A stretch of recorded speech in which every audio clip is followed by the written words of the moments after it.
It's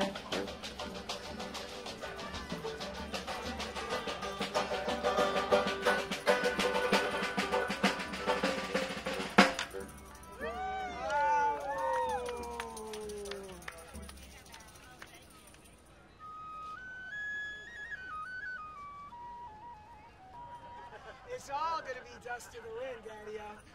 Basically, before we got Louie, I was walking around singing, "One day our pug will come. One day our pug will come." And we got a phone call. Yep. And what happened? Well, I guess I have to start telling the story now. I can't remember stuff. No, we got a phone call from our vet that there was this black pug that had been dumped at the city shelter and was going to be euthanized, and he had been returned twice for biting. So I didn't mention the biting to John, but we just went to see him, and sure enough, I put my hand out and he bit me, but I just stuck it behind my back because he was so cute and so sweet and just kind of bad, which I liked. And I asked John, should we get him? And John's like, why not? And so we got Louie. And? Well, I was having a really rough day, and we were in the park right over there. I don't remember what else happened that day that was so bad. You were writing the liner notes for a Judy Garland box set. Oh, I didn't want to do this. I had to write the liner notes for a Judy Garland box set, which it scared the hell out of me to have to do. And Louie came around behind me and pissed on my back. He meant well. After that, he attacked a Rottweiler, bit it right on the lip. And he was fearless. The thing about Louie was he didn't care who lost, not who won. He didn't care who lost. So he attacked a Rottweiler, and I pulled him away after he nailed the Rottweiler in the lip. The owner was a little bit furious, to say the least. Not long after that, he went for 2 Dalmatians at the throat simultaneously. Just like... He was very athletic.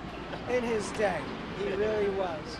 And then the third one is kind of gruesome. It's kind of like out of like a dog horror story. I was standing outside on a hot, I think it was August day, and it was June. Oh, I remember in the summer, everything. and I was standing outside, and I had him on the leash, and I was talking to somebody I hadn't seen in a while. I wasn't paying attention, and he leapt over and he grabbed a Chinese crested by the throat, and he started whacking its head against the sidewalk. He was really bad. Like he was trying to crack its head open like a nut. And the woman was from Sweden. The dog wasn't hurt. The dog wasn't hurt, by the way. Thank God. Because he didn't have too many teeth. And at that point, he didn't have very many teeth. But he was really trying to do this thing in. He was kind of a brutal guy once you got to know him. Or maybe if you were just passing by. So it was a Swedish woman who started to scream murder. And I grabbed Louie and I pulled open his mouth and I showed her that he had very few teeth, actually. He was very old when he did this. But, so, these are some of the stories of Louie. Memorable moments. Yeah. Memorable moments.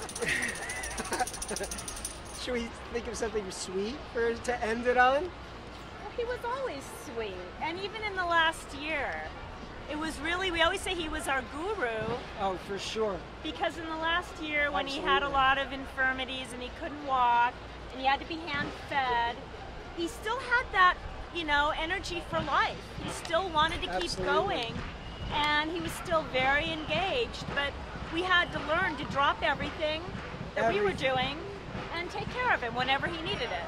He was grandfather, guru. And that was a great thing for us. Yeah. Taking care of him for us. Actually learned something about that word, that C word, compassion. But I think it's time to do... Do you want to sing the Two-Headed Cat? No? Okay. You want it? Carol's gonna... Okay. Our wonderful friend Carol Lipnick is gonna sing a tune, and then we're gonna do a couple other tunes. The Two-Headed Calf. Tomorrow, when the farm boys find this freak of nature, they will wrap his body in newspaper and carry him to the museum. But tonight, he is alive and in the north field with his mother. It's a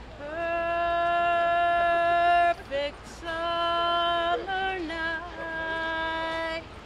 It's a perfect summer night.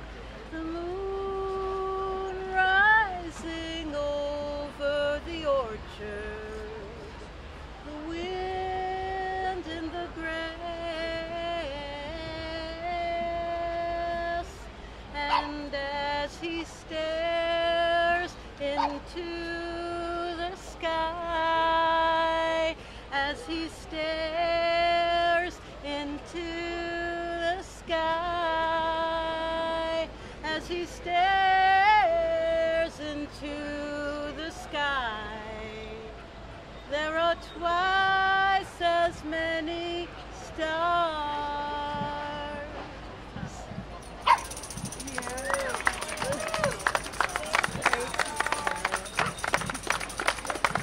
So, if you'll look over this way, Joe is painting Louie's name.